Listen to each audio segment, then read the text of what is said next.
बिस्मिल्लाहिर्रहमानिर्रहीम। अस्सलाम वालेकुम गाइस, मैं हूँ इफ्रा काशिफ और आप देख रहे हैं बेसिक्स ऑफ लिंग्विस्टिक्स। आज हम लोग विलियम टेनेसी का एक फेमस नॉवल ग्नास मेनेजरी डिस्कस करेंगे। तो सबसे पहले हम लोग अपने आज के लेक्चर की आउटलाइन देख लेते हैं। हम लोग इस नॉवल का इंट्रोडक्शन देखेंगे, प्लॉट देखेंगे, नरेटर देखेंगे, इस नॉवल का कौन है, इसकी टोन, स्टाइल, सेटिंग देखेंगे, इसमें कौन कौन से करेक्टर्स यूज़ हुए हैं, इसमें कौन कौन से सिम्बल्स यूज़ हुए हैं और साथ ही इस नॉवल में कौन कौन से थीम्स यूज़ हुए हैं। हम लोग इंशाल्लाह ये सारे टॉपिक्स को, सारे एस्पेक्ट्स को कवर करेंगे।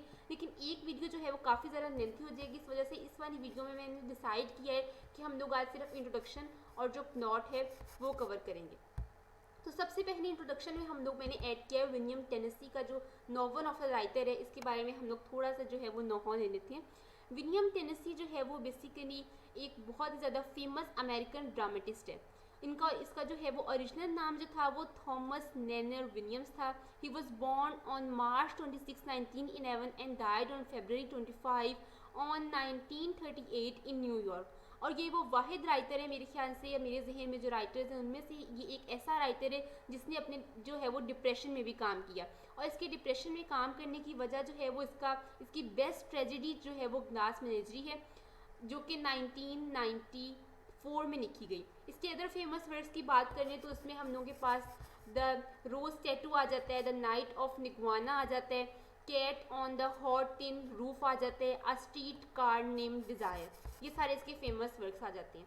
तो चलें अब हम लोग अपने नॉवल के प्लॉट की तरफ मूव ऑन करते हैं। तो सबसे पहले सीन 1 जो है वो कुछ इस तरह से स्टार्ट होता है कि टॉम जो कि स्टोरी का नरेटर है वो जो है वो फायर एस्केप से जो है वो चलकर आ रहा होता है और वो कुछ एक ब्रीफ समरी जो है वो बताते हैं about the national and international events में, जिसमें वो बताते हैं कि किस तरह से स्पेनिश सिविल वॉर हुई और किस तरह से अमेरिकन नेबर्स को उसकी वजह से कितना ज़्यादा नुकसान उठाना पड़ा, किस तरह से वो तकलीफ़ों से जो है वो गुजरे। उसके बाद जो है टॉम जो है वो ये चीज़ एक्सप्लेन करता है कि वो स्टोरी का जो है वो नरेटर है, नरेटर होने के साथ साथ वो स्टोरी का जो है वो करेक्टर भी है। उसके साथ साथ वो ये बताते हैं कि जो ये स्टोरी जो स्टोरी नरेट कर रहा है वो बेसिकली उसकी मेमोरी के ऊपर जो है वो बेस करती है। ये सब कुछ बताने के बाद वो अदर करेक्टर्स को इंट्रोड्यूस करवाते हैं, जिसमें उसकी मदर है, उसकी सिस्टर है, ठीक है, जिम है जो कि जेंटलमैन कॉर्नर है, नोरा है, ये सब लोगों को भी इंट्रोड्यूस करवाते हैं और साथ साथ अपने फादर जो है मिस्टर विंगफील्ड को इंट्रोड्यूस करवाते हैं, ठीक है। नोरा जो है वो बेसिकली टॉम की बहन होती है। उसके बाद टॉम जो है वो अपार्टमेंट का दरवाज़ा खोलता है और वहाँ पर उसकी मदर, उसकी बहन नोरा और वो ये तीनों बैठे जो हैं वो डिनर कर रहे होते हैं। इतनी देर में अमेंडा जो उसकी मदर होती है वो उससे गुस्से होती है और बोलती है कि क्या तुम्हें खाने की तमीज़ बिल्कुल भी नहीं है, तुम तो बिल्कुल जानवरों की तरह खाते हो, सही तरह से खाओ।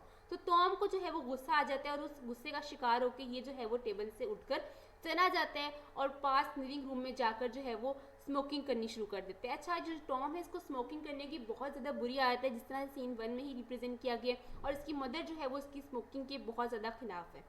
अच्छा, उसके बाद जो है वो थोड़ी देर बाद अमेंडा जो है वो बताती है कि जिस तरह जब वो यंग थी कब, तो उसके लिए तब इतने ज़्यादा जेंटलमैन कॉर्नर्स आए थे, उसके लिए इतने ज़्यादा जो है वो रिश्ते आए थे, ठीक है। और जो वो बहुत खूबसूरत थी जब वो साउथर्न बैने में जो है वो रहती थी और अपनी बेटी नोरा से कहती है कि अब तुम भी जो है वो तैयार हो जाओ अपने जेंटलमैन कॉर्नर्स के लिए।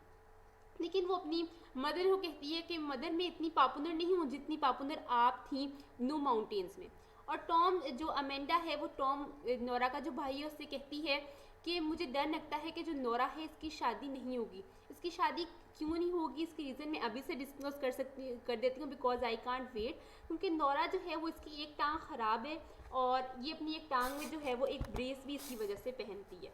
उसके बाद हम लोग सीन 2 की तरफ मूव ऑन करते हैं। सीन 2 कुछ इस तरह से स्टार्ट होता है कि नोरा जो है उसको ग्लास एनिमल्स या ग्लास फिगरिंग्स का जो है वो बहुत ज़्यादा शौक होता है और ये ग्लास फिगरिंग्स में जो है ना वो ज़्यादातर रहना पसंद करती है। इतनी उसकी मदर जो है उनको जो है वो इस बात से बहुत ज़्यादा गुस्सा आता है कि क्यों ये हमेशा ग्लास एनिमल्स को पनिश करने में अपना टाइम ज़ाया करती रहती है।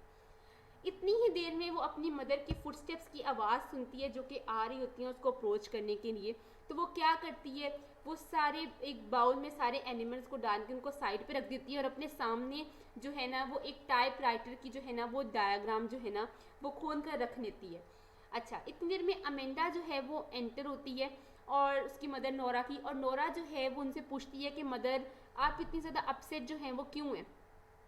तो अमेंडा जो है वो उन्हें बताती है कि मैं मीटिंग में नहीं गई थी, इंस्टेड मैं तुम्हारे जो है ना वो कॉलेज में चली गई थी, ठीक है, कि तुम्हारी प्रोग्रेस चेक करने के लिए गई थी, ठीक है, और वहाँ पर मुझे तुम्हारे टाइपिंग इंस्ट्रक्टर ने बताया कि तुम जो है वो बिल्कुल भी सही तरह से टाइपिंग पर जो है ना वो ध्यान नहीं देती, तुम वहाँ से चली जाती हो और इवन तुम वहाँ पर इतनी ज़्यादा डिस्टर्ब हो जाती हो कि तुम वहाँ पर वॉमिटिंग स्टार्ट कर देती हो। तो नोरा जो है वो बताती है कि हाँ मैं बंक करती थी कॉलेज और मैं वहाँ से कभी कभार म्यूजियम्स और कभी कभार जो है वो जू चली जाती थी। और इसी बात करते करते जो है वो नोरा जो है वो फिर से बताती है कि मैं टाइपिंग करने से कितनी ज़्यादा टेरिफाइड हूँ। ये बेसिकली इन वर्ड नहीं बताता है कि नोरा जो है वो दुनिया को फेस करने के लिए कितनी ज़्यादा फियरफुल है, कि वो जो उसकी टांग जो है क्योंकि ख़राब है तो इस वजह से वो दुनिया को फेस नहीं करना चाहती। और ये बात करते करते वो दोबारा से जो है ना वो फ्लोर पर वॉमिटिंग जो है ना वो स्टार्ट कर देती है। जो अमेंडा जो है वो परेशान हो जाती है और कहती है कि नोरा जो है वो बिल्कुल भी काम नहीं कर सकती, ये जो वर्ल्ड में ये बिल्कुल भी आगे मूव ऑन नहीं कर सकती, इसलिए हमें चाहिए कि हम जो है ना वो इसकी शादी कर दी। वो नोरा को बुलाती है और उसे पूछती है कि क्या तुम्हें कोई पसंद है। तो नोरा एडमिट करती है कि हाँ मुझे हाई स्कूल में एक लड़के से जो था ना वो क्रश था और उसने जो है वो मुझे ब्लू रोजेस का जो है ना वो निकनेम दिया था। अमेंडा उससे पूछती है कि अच्छा तो इतना स्ट्रेंज नेम जो है वो उसने तुम्हें क्यों दिया। तो नोरा बताती है जब मुझे एक बीमारी हुई थी जिसका नाम था ट्यूबरक्लोसिस, तो मैं जब स्कूल में गई थी तो उसने पूछा कि तुम जो हो वो इतनी देर से छुट्टियों पर क्यों थी। तो मैंने उसको अपनी डिजीज़ का नेम बताया तो साथ ही उसने उसे मिस हर्ट किया और उसने ब्लू रोजेस सुन दिया और उसके बाद से जो है वो मुझे ब्लू रोजेस कहकर जो है ना वो बुलाता है। ये ब्लू रोजेस जो है ना वो बेसिकली नोरा की यूनिकनेस को सिम्बलाइज करता है। उसके बाद हम लोग देख लेते हैं सीन 3 में क्या होता है। सीन 3 में बेसिकली ये होता है कि अमेंडा जो है वो टॉम से कहती है कि नोरा के लिए एक जेंटलमैन कॉर्नर ढूंढो बिफोर लीविंग। अब यहाँ पर मैं आप लोगों को एक बात ऐड करना चाहूँगी कि टॉम एक बहुत ही ज़्यादा एम्बिशियस किस्म का इंसान है, ठीक है, जो कि अपनी फैमिली को छोड़कर जाना चाहता है, अपनी मदर और सिस्टर को छोड़कर जाना चाहता है, जिस तरह से उसके फादर जो है वो छोड़कर चले गए, जिनकी पेंटिंग जो है वो उनके घर के जो है वो हाउस के नाउंज में जो है वो लगी हुई है। उनकी ज़िंदगियों को उन्होंने किस तरह से अफेक्ट किया जब नोरा जो है वो बहुत ज़्यादा छोटी थी और टॉम भी जो है वो बहुत ज़्यादा छोटा था, ठीक है। मेरे ख्याल से जब टॉम जो था वो तब 5 साल का था और नोरा जो है वो 7 साल की थी। वो भी इसी तरह टॉम भी जो है वो इसी तरह अपनी फैमिली को छोड़कर जाना चाहता है, लाइक हिज फादर। तो अमेंडा कहती है जाने से पहले जो है वो क्या करो कि तुम पहले नोरा की शादी कर दो ताकि हम लोग का जो है ना वो फ्यूचर जो है ना वो सिक्योर हो जाए। इतनी देर में अमेंडा जो है वो अपने डार्क फ्रेंड से सब्सक्रिप्शंस के लिए कहती है फॉर होमर्स मैगजीन, ताकि जो है इनका एक स्टेटस जो है वो सोसाइटी में इम्प्रूव हो सके और नोरा के लिए ज़्यादा से ज़्यादा जेंटलमैन कॉर्नर्स आ सकें। टॉम और अमेंडा के दरमियान इसी बात को जो है वो लेकर जो है वो लड़ाई हो जाती है। नोरा के जेंटलमैन कॉर्नर सेलेक्ट करने के लिए वो कहता है कि मैं जाना चाहता हूँ, आप मुझे जाने दें। वो कहती है नहीं, तुम पहले जो है वो जेंटलमैन कॉर्नर ढूंढ कर लाओ। अमेंडा जो है वो टॉम से कहती है कि अपनी आवाज़ जो है वो उसकी तुमने देखा है कि तुम कितनी वनगर लैंग्वेज यूज़ करो, तुम किस तरह से शाउट करो, और तुमने क्या देखा है कि तुम रातों को किस तरह से बाहर रहते हो। टॉम जो है वो अपनी मदर अमेंडा को कहता है ओन अग्नि ओन बैबनिंग विच, और जो है वो अपना कोट जो है ना वो रूम में फेंक देता है। इससे जब वो कोट रूम में फेंकता है तो क्या होता है, नोरा के ग्लास एनिमल्स जो है ना वो टूट जाते हैं। ये जो है बेसिकली सिम्बलाइज करते हैं कि नोरा का जो वर्ल्ड है या जो नोरा की जो इंटरेस्ट है, या हम लोग उसी ग्लास एनिमल्स को उसका वर्ल्ड कह सकते हैं, वो कितना ज़्यादा फ्रेजाइल है कि एक कोट के फेंकने से जो है वो टूट जाता है। वो किस तरह की जो है वो रियलिटी से कितनी ज़्यादा दूर रहती है, वो किस तरह से स्केपिज्म का शिकार है, वो किस तरह से डिप्रेशन का शिकार है, और ग्लास फिगरिंग्स में जो है वो किस तरह से एक कंफर्ट जो है वो फील करती है। इसके बाद जो है वो कमरे में कंप्लीट साइलेंस हो जाती है। उसके बाद हम लोग आगे देख लेते हैं। हम लोग के पास रहते हैं सीन 4। सीन 4 में क्या होता है कि चर्च बेल और टॉम जो है वो सारी रात के लिए बाहर चला जाता है इस लड़ाई के बाद। सीन 4 बेसिकली स्टार्ट इस तरह से होता है कि चर्च बेल जो है वो रिंग होती है, ठीक है, एट 5, और टॉम जो है वो घर आता है। पूरे रात जो है वो उसने मूवीज़ देखी होती हैं और ड्रिंक वगैरह किया होता है, ठीक है।